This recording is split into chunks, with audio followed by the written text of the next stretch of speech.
So, hello and welcome to the Weight Loss Show. I am Dr. Julie Wilkening, owner of the Habit Change Lab and functional medical specialist. And I'm happy to be here talking with you today. The Weight Loss Show is a place to help you access the information that supports your healthy, sustainable weight loss transformation starting today. So, it's all about tips that you can implement today. So, I bring together some of the most dynamic speakers and health coaches and practitioners here. And this episode is really a special one. This is called The Importance of Healing the Emotional and Mental Baggage to Help the Process of Weight Loss. So really, really important, something that not a lot of people think about. And so I think it's really good to bring it to people's attention. So just a quick disclaimer here. This information that myself and my guests present is just meant to simply be that, just information. It's not a guarantee or intended to diagnose, treat, or cure any condition you may have. So I've got a special guest, my friend and colleague here, Anastasia Salichou, on the topic of healing emotional and mental baggage to help the process of weight loss. Thank you so much for joining me today. Yeah, thank you for inviting me. I'm really excited to be here. Awesome. So let me just talk to you about what you might be finding that might let you know that you have some emotional baggage. So you might find that you are gaining weight, but no matter what you do, and it doesn't help what you're doing. And it's not about how much you eat. You may be finding that it's more about your state of mind and where you're starting from, your belief system. You might also find that willpower only lasts you so long or only gets you so far. So it's difficult to follow healthy eating habits and focus on willpower, and because it's not going to help you make progress. It's just a really hard way to muscle things in. And you might also find that you almost can't be who you were to a small degree if you were to change versus who you need to be to lose weight. And maybe you've discovered this in your journey. And weight loss is all about reinventing yourself. And it's about reestablishing a new connection with yourself internally as well as with your body. And that's really what we're going to be talking about today. So you'll want to listen to this interview as my friend and colleague Anastasia has some great tips to share. So you'll learn about some common examples of trauma and beliefs that might make weight loss a difficult process. You may relate to a few. And you'll learn the importance of self-love and acceptance when beginning your sustainable weight loss journey. And we'll uncover the key practices that you can do to create a healthy relationship with your body. And we're going to dive into how the body operates under stress. Always good information to know.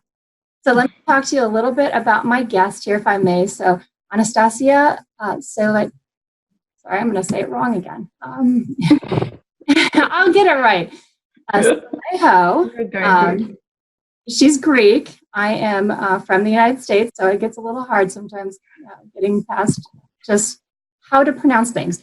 So Anastasia Salichou is an energy healer and empowerment coach, and she helps people create the life of their dreams through healing their body, mind, and soul from patterns, energies, and blockages that keep them stuck, frustrated, or disappointed. So she's got a mission to help people understand that we are holistic beings and everything is interconnected energy. And she's passionate about helping you really grasp your amazing power that lies within you to help you create health, peace, love, and abundance in all aspects of your life. So it's really cool stuff. And you can dive more into Anastasia's work and what she brings by going to www.anastasia.coach or go to her Facebook handle or her Instagram handle. And she's got some great stuff that she shares. She's got followers who love her. So it's a really good place to go to her. So thank you so much for joining me, Anastasia. How are you doing? I'm doing good. Thank you for the introduction. It was cool to hear. Well, I am sorry if I chopped up your name a bit. But no, it's fine. Right? It's fine. You did an amazing work actually saying it. Okay, good. So I'm curious. There's all kinds of different health coaches. How did you get into the way that you go about coaching people in health? How'd you get passionate about this? Yeah. So first of all, I would like to start about how I got passionate about health coaching, because it was about my own journey to weight loss and my own journey to finding out what works for me health-wise to eat and how to treat my body in order to just release the weight. And because of this transformation I was able to do for myself, afterwards people came to me and they were asking me all kinds of tips on how they can do it for themselves. And I found that I was really enjoying it. I enjoyed it, helping them to actually find their own ways to do that, because since the beginning I never felt that my way is the only way, or everybody needs to follow the specifics that I did. So at the end I decided to start to go into the certifications, go into the school, the health coaching schools, and become a health coach, because that was what lit me up as a person, but I loved it. So I started working with people mainly on weight loss, mainly women. And I found out on my journey to helping those women release the weight, I found out there's two different people that come to me. One is the person who just needs to change their diet, and things are easy. They come together, they change, it's easy for them to change and tweak things and create a healthier lifestyle very easily, and the weight will come off. And then there is the other type of person where we would do this. We would work on changing the habit. We would work on changing the diet, but it just didn't work, because they would fall into the same patterns, old patterns.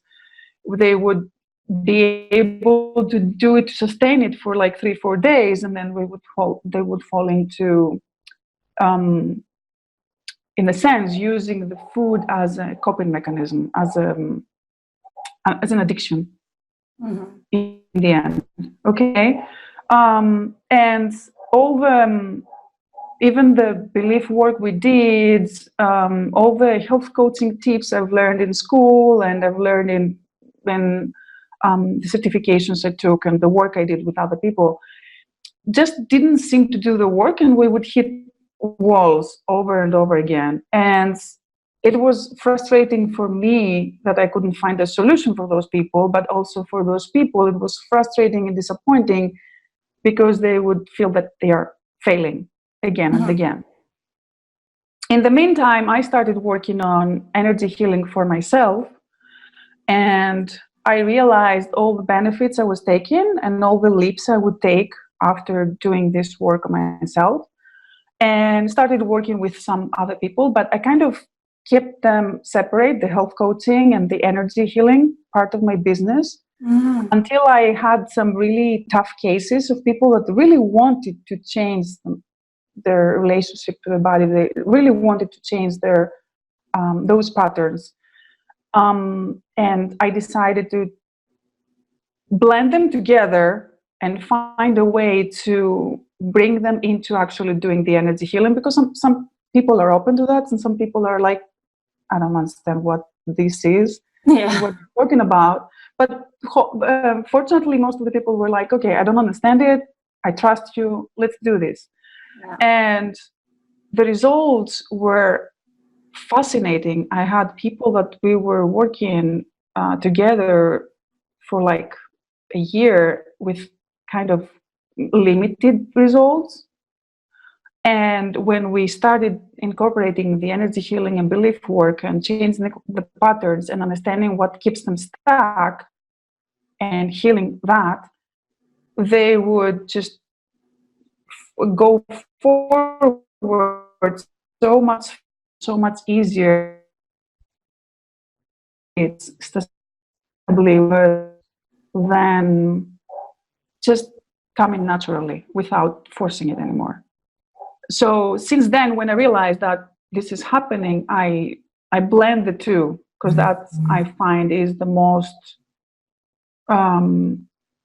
aligned and most transformative way to work on it, so that weight loss becomes easy and it doesn't become a burden and a tough job to do.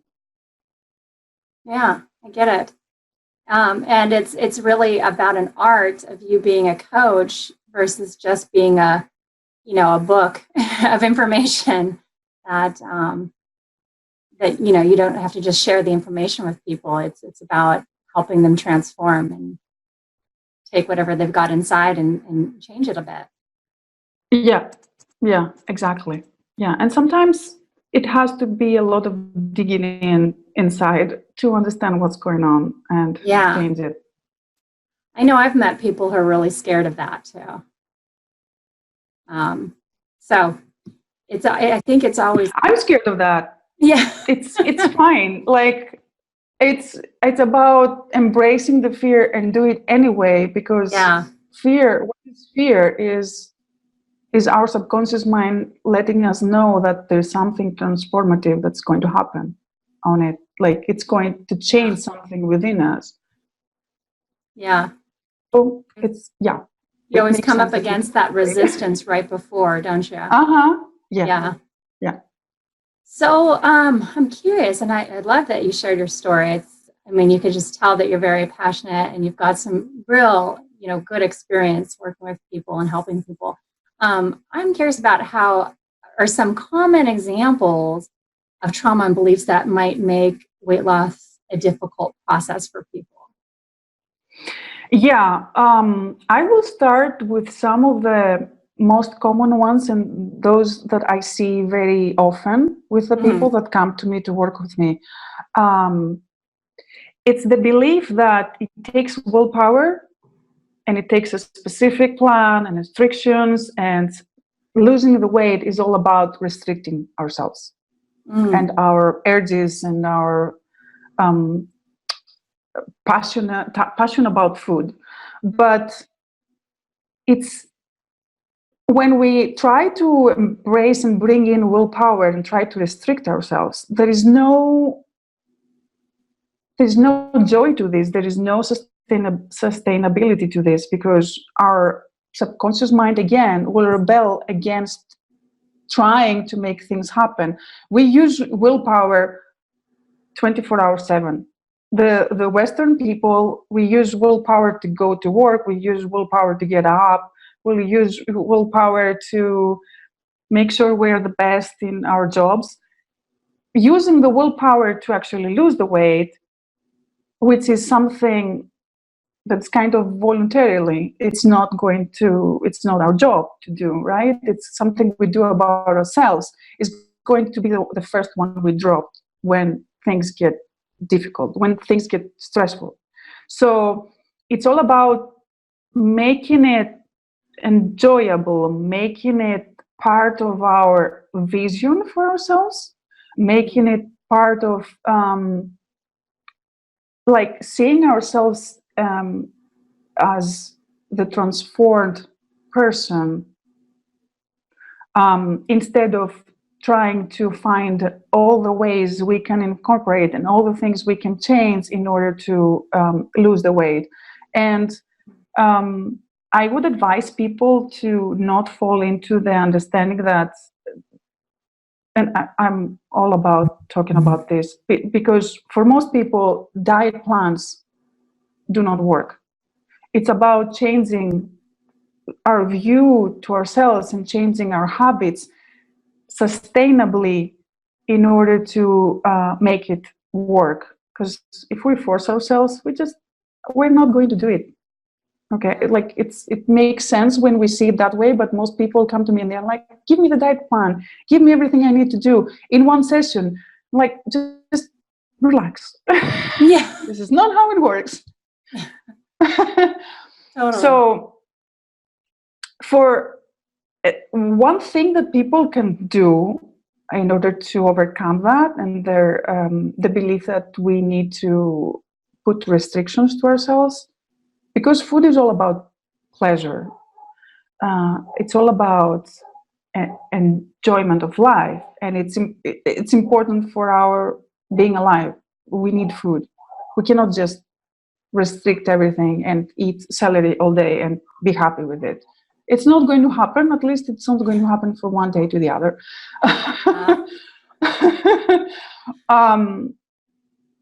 But the way to overcome this would be to really maybe take some time to journal or ask ourselves, what do I want to create through this journey? What do I want to experience in the end?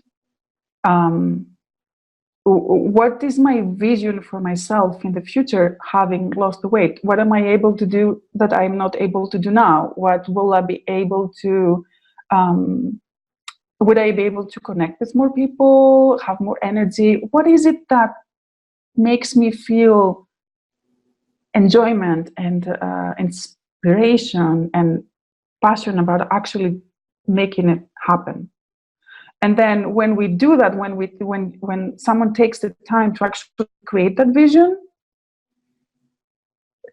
things just start falling into place, and things just make more sense. And we don't need willpower anymore, because inspiration comes into the game. And we would prefer to harness inspiration than harness restriction, right?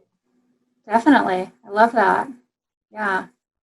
I just get so many questions when you're talking, and then because it's really fascinating when you think about just, you got two people and maybe somebody at work, so maybe they are really good at having willpower, that person who, information first worked.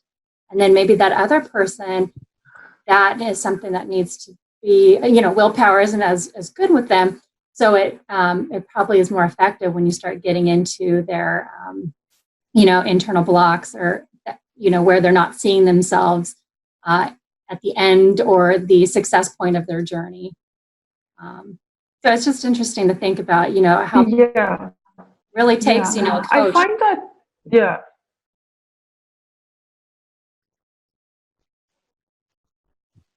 Am I coming through okay? Yes. Perfect. You are okay. now. Oh. I think there was a lag there. Yeah, I know. It happens. Okay, so that's great. So we talked about... yeah, it's exactly as you say it. Yeah, like willpower and how that's, a common, place that we feel like we need to be restricting ourselves. It just looks too hard for some people. And so what do you do when things are too hard? You rebel naturally, right? And that's when people maybe do that yo-yo. Mm-hmm. Is there any trauma that you found that you've kind of gotten to with people where is there any common traumas that you've noticed when you have talked to your clients, or any one that stands out? Yeah, I think the most common one is actually using the extra weight as a safety mechanism. And that is really hard to find and really put our fingers on, because most people don't know about that. But especially women that have been abused or sexually assaulted might find that they are gaining weight when they are growing up, so that they become less desirable. And that's of course, it's not conscious. People are not like, I'm going to eat more so that I gain weight and people don't like me. But it's a subconscious mechanism. It's a conscious program that is running on the back that says you're not safe if you look nice. You're not safe if your body is, people can see your body and people can see your femininity.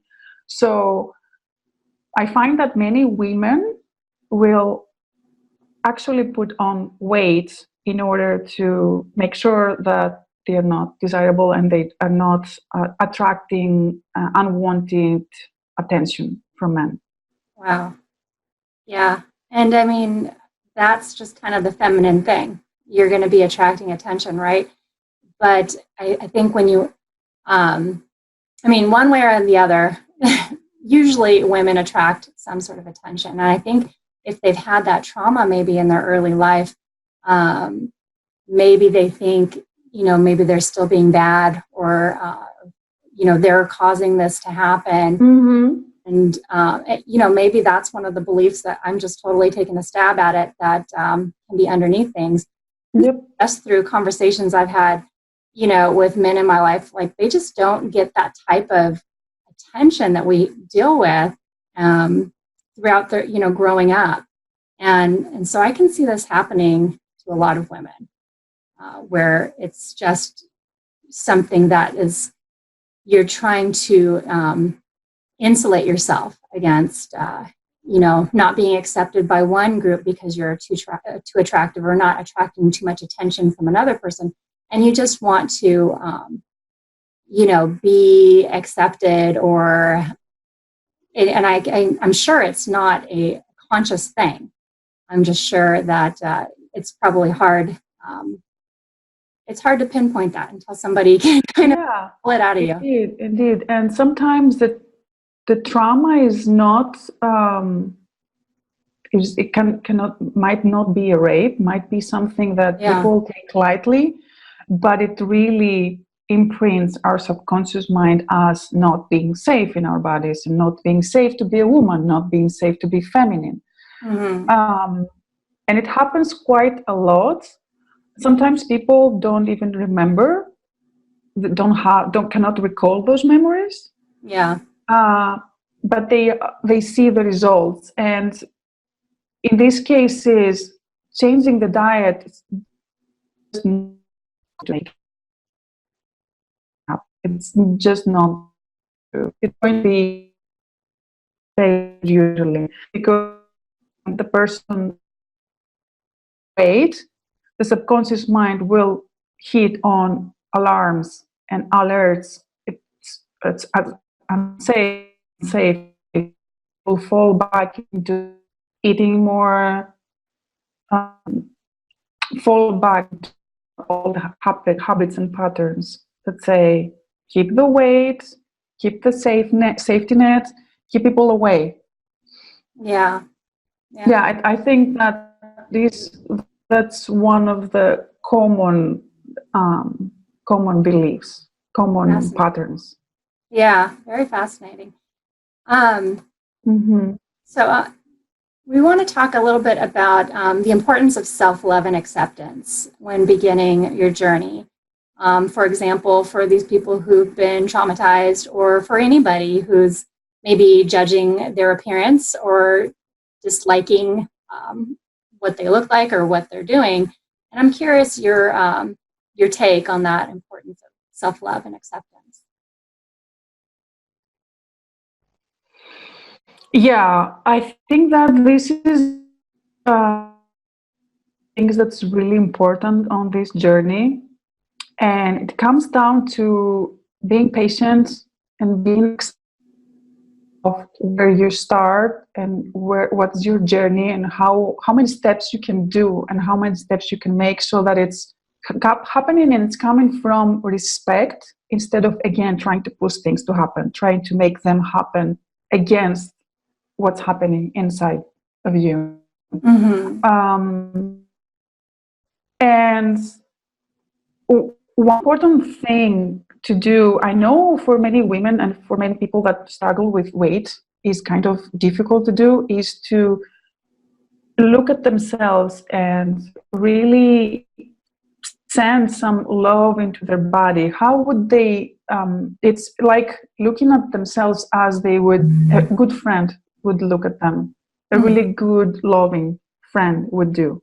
Instead of, because we all do that, judge ourselves too hard. We usually are the worst friends we can have. Yeah. And when we reach that, things are becoming a little bit easier, because we release resistance of, I need to make this happen, otherwise I'm a failure, otherwise I'm not good enough, otherwise people will judge me. So it's important to first take it one step at a time and start with things that are easier to do, easier to, more enjoyable, sound fun, in order to get the things rolling, get things happening. But acceptance of ourselves and self-love is really, really important in every step we take. We need to and one thing we can do is actually look at ourselves in the mirror and like, I love my hands, I love my arms, I accept, like, this is nice, it's working out for me, I have my body. The thing is that our bodies are amazing mechanisms that they can do miracles for us. But when we direct judgment and hatred towards them, oh my God, I look fat, oh my God, I look terrible, my body is just not following, my body is just sluggish, and all these things we say about ourselves, it doesn't create connection. Well, it creates disconnection. And second, our bodies are entities, energetic entities, and will absorb that energy back, which will result into more self-hatred, will result to more judgment, and will result into our body just not being able to do the best they can. Wow. Does this make sense? Because it's a little bit more energetic, but it's like again, it's like talking to a friend. How would you talk to a friend that wants to make changes, that needs to accept themselves a little bit more, needs to love themselves? Talk to your body as a good friend that will support you. Yeah. Yeah, I love that you said that, what you kind of, I guess in a way grow within yourself will come back to you. So maybe you're going to start finding, if you're so mean to yourself, even if this is all internal and you're not aware of it, circumstances are going to come out to you that are just going to start end up, you're not going to be in a good spot. It's like you're only seeing bad things. Maybe there's a filter that's in your world and it's not a very happy place. And so I love that that's starting with yourself first. Sounds like what you're saying. Yeah. And the other thing is exactly to your point. The thing that most people think is that when I lose the weight, I will be happy. When I lose the weight, I will be accepting myself and I will love myself. The thing is that this will never happen if the journey starts with judgment and self-hatred and really talking down to ourselves. It can never lead to self-acceptance and self-love and being happy and enjoy ourselves. Those things cannot connect. So in order to get to that point where we want to go, we need to start with doing some things that are enjoyable for us, making an effort to just love ourselves and accept our journey, and maybe forgive ourselves for making mistakes. Just let them go, not take them. And most people take, here's the thing, when people come to me and we start with a conversation of how did it go for you in the past weeks in between our sessions. And most people will come to me saying, oh, I didn't do this, I didn't do that, I failed in the other. Okay, what things did you do? And they have done so many amazing things, but we usually don't acknowledge ourselves for the good things. We acknowledge ourselves only for the things we didn't do well. Yeah. Let's start with the things that you do well, you managed to do. Start with things that you are good at and you're making an effort and you're having results, even if those are small. Yeah, I agree. And it's so easy to give the negative stuff more weight, more time, and it just happens so naturally for people. And you got to almost make it a practice to say what is going well. And I bet you anything that turns a lot around right there. I mean, just that. Yeah. So we've got a couple minutes just to talk about how the body operates under stress. Do you want to touch into that for a moment? Yeah. So now that's a really, really important thing for people to understand, I think, because our bodies, again, they're exceptional and amazing machines that we cannot even imagine how good they operate and what they do for us. But they can operate in two different states. One is the rest and digest, and the other one is the fight or flight. And most people, I would say, in the Western world, operate through the fight or flight state most of the time, which is not sustainable for the body. It's like it's what our ancestors would go through only a few hours of the month, let's say. But now we're going through it because we're late at work, our boss doesn't like what we delivered, or we think we're not good enough, or all the self-judgment or the self-talk, negative self-talk we have in our heads, trying to be perfect at everything we do, trying to put as many goals as possible. All these will have our bodies running on resources and running through the state of not being able to rejuvenate themselves, but depleting the body, if that makes sense. Yeah. While the rest and digest state is where we're relaxed, we don't have to run for something, we take some time, we can breathe, we can enjoy ourselves and just be in the here and now without having to run for something or do something that stresses us out. And the more we can bring ourselves to actually being in the rest and digest state, the more our bodies will be able to first repair, second, release the weight, and just become healthier. Mm-hmm. Because the stress and the fight or flight, the stress state, is also the state where the body doesn't burn the fat. Will keep on hold on the fat, mm-hmm. because this is the mechanism of keeping ourselves alive for longer. Because the stressful periods were famine and not having food to eat most of the times from our ancestors.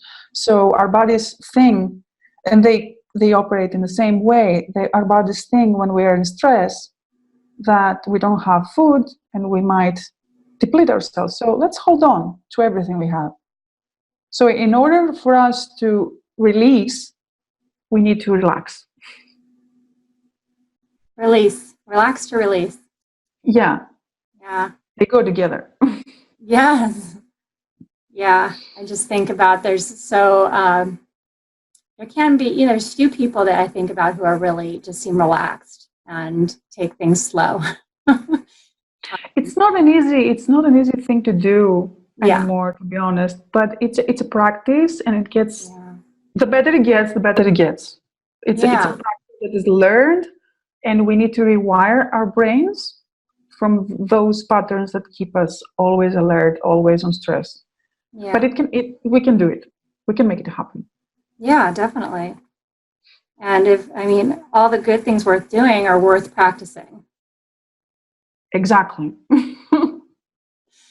So it's so fascinating talking to you about this. I know you're so passionate about it and you have a very deep connection, it feels like, to your work and what you do to help people get over their blocks.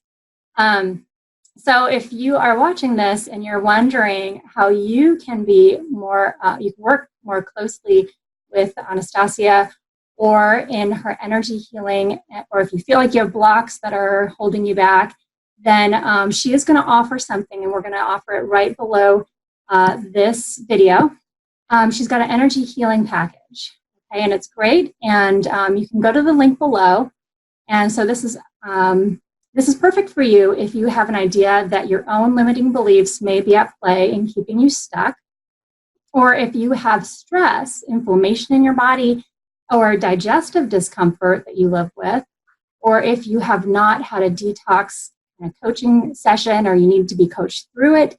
You may need to find a health coach, and she's perfect for this. And this may be the first step in your weight loss journey. Or you may feel that you crave foods and you don't feel in control of your choices. So you're going to be sure to walk away with you're going to be able to release your limiting beliefs, which may be to you, and very helpful in probably every area of your life. But definitely if you want to get healthier and lose weight, you're going to release those emotions that, or manage those emotions that keep you stuck. And you're going to be guided through the way to reduce inflammation and ease your digestive system so you absorb nutrients in the best way possible. You're going to open the pathways for your detoxification so that weight loss becomes easier for you. And you're going to reduce cravings and create healthy eating habits. So it's a great meld of both health coaching and just personal work to grow yourself. So the package is usually valued at a higher rate, and she's going to be offering a special price for those who listen to this interview here. So you're so lucky. It's going to be at a 45% reduced price for the first 5 people who sign up. So it's well worth it if you're looking for solutions in weight loss. And I'm just so happy to talk to you about this. I think this is a really fascinating topic. I'm so happy that you joined me.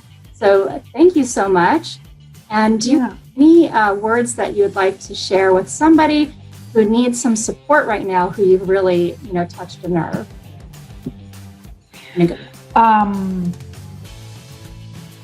That I touched a nerve. I would say that everything is possible. Whatever you can imagine for yourself, you can make it happen. If you feel like it's difficult to start, find someone who can help you and support you in this journey, and that you trust and that you can really connect with, and believe in yourself. That's the most important thing, I think. If we can imagine something, we can make it happen. Yeah, wonderful. Yeah, and I really feel like you can get people there.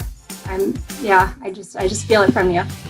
So again, for that link below, if you want to work a little closer with Anastasia Salichou, and she's got the link below and where you can follow her too. Again, she's got really a great audience that likes to follow her on Instagram and Facebook.